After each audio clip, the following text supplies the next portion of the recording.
Hi class. This week's top 200 drugs quiz topic is respiratory. So we're going to go over the drugs that we use to treat certain lung disease such as COPD, asthma, some about nasal congestion, cough, and some other stuff. All right, so first drug is called pseudoephedrine with the brand name Sudafed. That probably is something that the name brand name is one that you're most familiar with.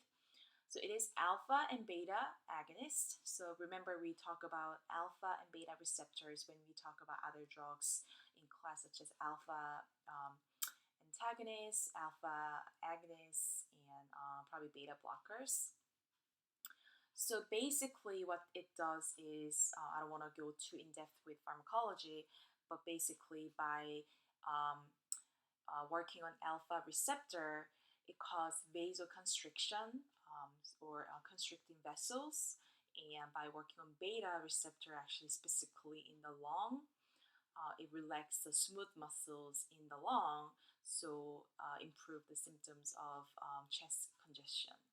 So vasoconstriction by alpha is how it mainly works to decrease the symptom of nasal congestion, because by constricting the blood vessels, it reduces the inflammation of nasal membranes, and also um, makes the less fluid to leave from blood vessels to enter into the nose. So pretty much reducing the amount of nasal drips. So again, it is mainly used for nasal congestion. Something I want to mention is because it can be used recreationally to make manufacture of methamphetamine by the Combat Methamphetamine Epidemic Act of 2005. There is restrictions on the sales of this pseudoephedrine. That's why this one it's kept in behind the counter, which means it can be purchased without prescription. So it's over the counter medication, but it's kept behind the counter. So you have to actually ask the pharmacist to grab it from the behind the counter in the within the pharmacy, and then you have to provide your information with your license. You have to have photo ID, and there is a restriction how many you can buy per day and also per month. So the pharmacy tracks how much each patient purchase. So it's because of its illicit use to manufacture methamphetamine. So because of that, actually there is another medication called phenylephrine with brand name Sudafed PE. So make sure you don't get confused between Sudafed and Sudafed PE. They're different ingredients. So this was marketed as an alternative to pseudoephedrine because of its illicit use, and also because it has more marketing or sales restriction because of that. So, however, and one thing to remember is it is alpha agonist, whereas pseudoephedrine is alpha and beta agonist. So it's pure alpha adrenergic agonist. However, the efficacy actually of phenylephrine compared to pseudoephedrine is kind of questionable. So it doesn't work as well as a nasal congestion. Um, this one actually doesn't. It's out in the store over the counter, so it's not kept behind the counter like pseudoephedrine. So it's more readily available. However, it probably doesn't work as well for nasal congestion. Also, it because it's pure alpha agonist. Um, you know, more potent vasoconstrictor, it really can increase blood pressure. So it's kind of same with pseudoephedrine, but more concerned with phenylephrine. Really shouldn't be used for any patient with hypertension. All right, oxymetazoline, the brand name Afrin, it is actually topical nasal decongestion, which means it is nasal spray. So it's not something you take by mouth. It's not systemic drug, but it is topical. So it's a nasal spray that you spray into your nose. Also, it's not in the spreadsheet or on the slide, but it's also alpha 1 alpha receptor agonist, kind of partial, also at the same time partial agonist. The one thing to remember is it should be only used for 3 days, because when it's used for longer than 3 days, it can actually cause rebound congestion, which means that when you stop using it, the congestion comes back. So you may actually feel worse after stopping it if you use it longer than 3 days. So patient can become dependent on it, because when you stop using it, you get the symptoms back. So you just continue using it, which is actually very dangerous. So it shouldn't be used for long-term use or for chronic rhinitis. It's more for acute, really quick use, short-term use. Benzonatate has a brand name Tessalon Pearls. If you work in the pharmacy, you probably have seen the medication. It's a really clear color capsules. It's antitussive, which means it's suppressant. It is alternative to opioid antitussive, such as codeine. So codeine, which is opioids, so controlled substance. Codeine is the most commonly used antitussive, so cough suppressant. So benzonatate is a good alternative, which is not non-opioid. So it's used for cough. Dextromethorphan with the brand name Delsum is also another antitussive, so a cough suppressant, mainly used for dry cough. Um, it can be it can be used recreationally, kind of like pseudoephedrine. So if you see any patients who purchase this large amounts, you should be alarmed. And dextromethorphan is available in over the counter. The benzonatate we just talked about, it's prescription only. Guaifenesin with brand name Mucinex is expectorant, which means it helps to bring up the mucus from your chest. So remember, antitussives are ones that suppress cough, whereas expectorants are to bring up the mucus. So it's you may get a little bit more cough at first, but it's trying to bring up the mucus that's inside of your chest.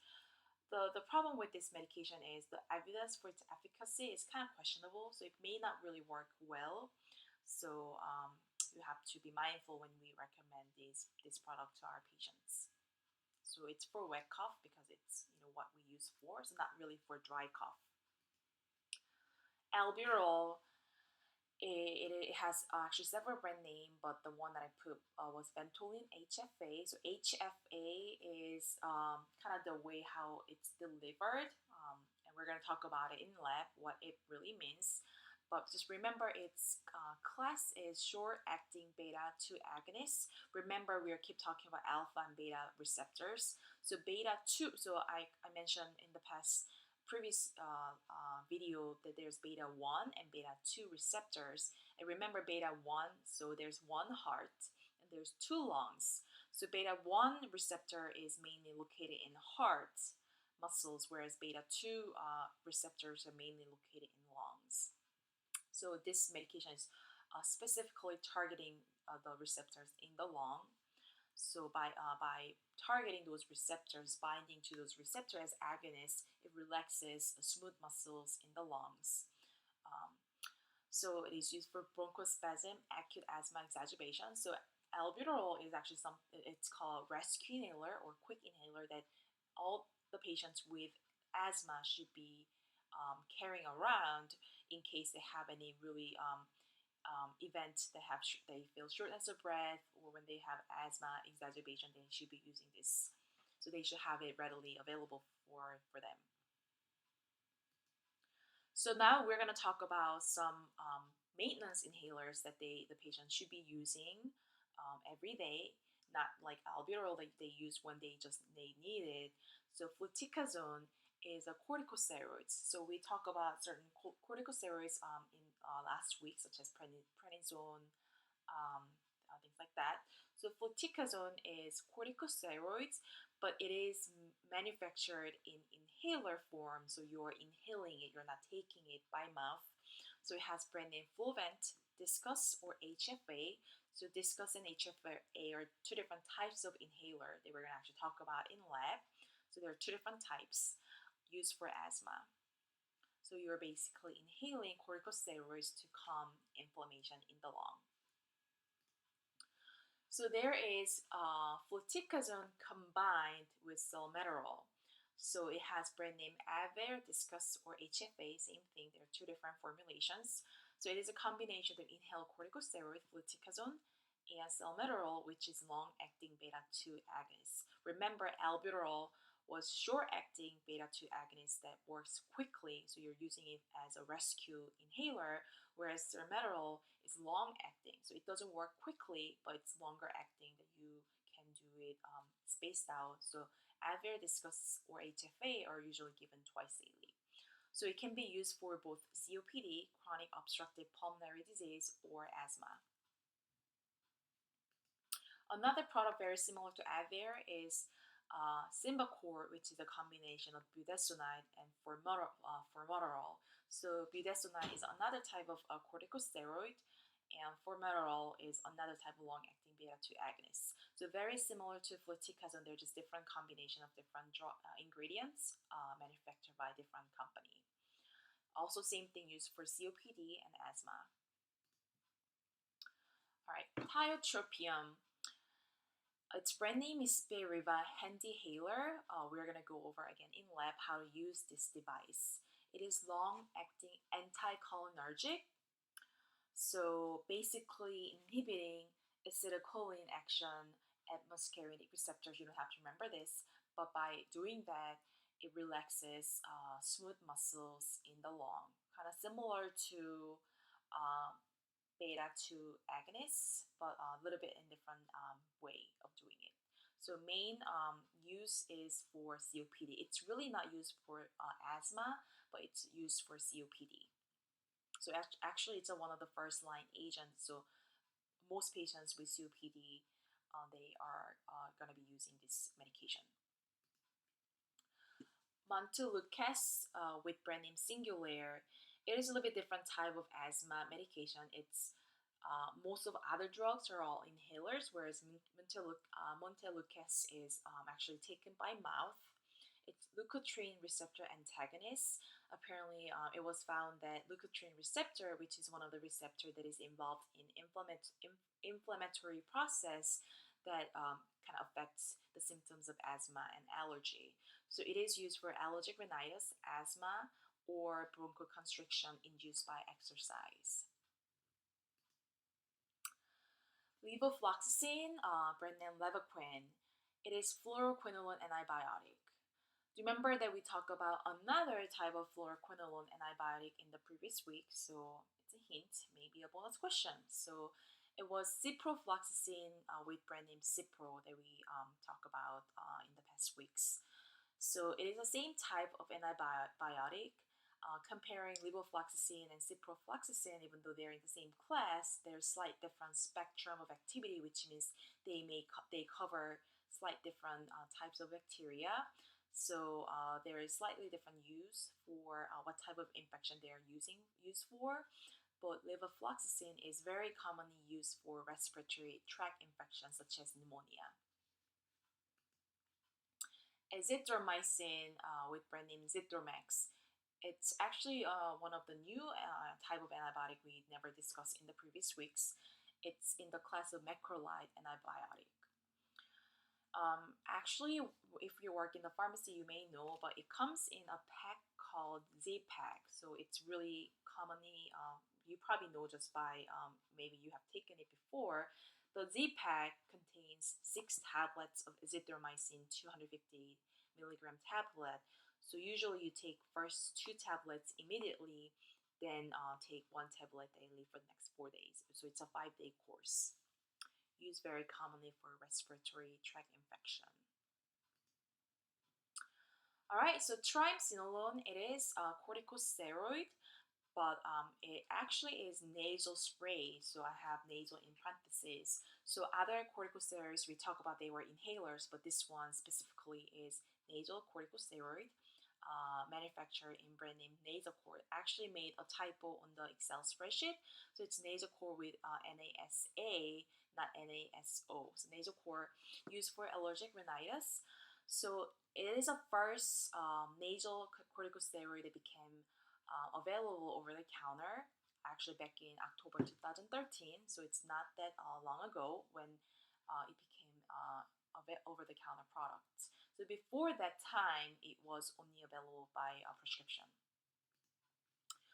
Fluticasone, don't be confused with other fluticasone like Advair or Flovent. So this one is fluticasone propionate, available in nasal corticosteroids, so nasal spray. It has brand name Flonase. Uh, Apparently, it has kind of flower scent when you spray into your nose. Some patients like it, some patients actually do not like it. So you kind of have to tell the patient about it. Used for allergic rhinitis, and this is the second product that became available in over the counter back in July 2014. All right, so we're almost close to the end. So this medication, oseltamivir, it is antiviral drug, and the brand name is Tamiflu. So as you can tell from the brand name, it is used to treat influenza, so flu. So the class is neuraminidase inhibitor. So you don't have to really know the details, but neuraminidase is a enzyme that kind of works to replicate virus and budding it. So we are trying to kind of inhibit the process of virus replication.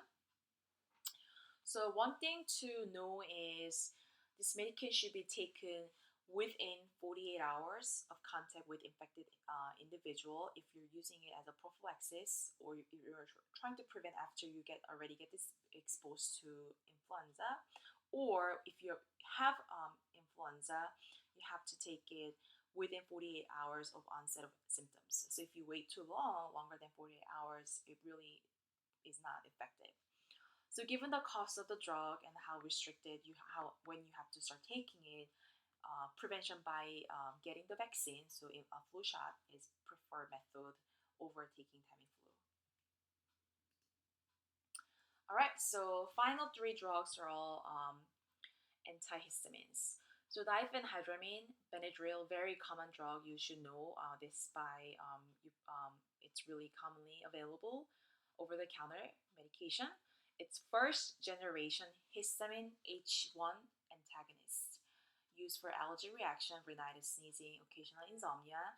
So the major side effects from these first generation antihistamines are causing drowsiness. So they develop second generations to try to alleviate that. So on the other hand, you can use that side effect to help with insomnia. So it's only working when you use it for short term, not really for long term. But remember, diphenhydramine is first generation.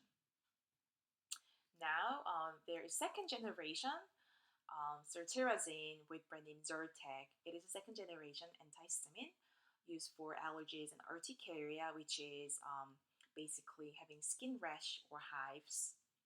So remember, from actually week 2, we talk about hydroxyzine with brand name Vistaril. So hydroxyzine is first generation antihistamine that's actually metabolized to Zyrtec, cetirizine. So that's how they found out about cetirizine. So it's a hint, maybe a bonus question. Hydroxyzine with brand name Vistaril. So last one, loratadine or brand name Claritin, very popular antihistamine used for allergy. Also second generation histamine H1 antagonists like Zyrtec or cetirizine, used for allergy. All right, so that's all I have for this week. Hopefully the video helps as well. Remember that I have hints throughout the video about the bonus questions. So have a great week, and I'll see you next week.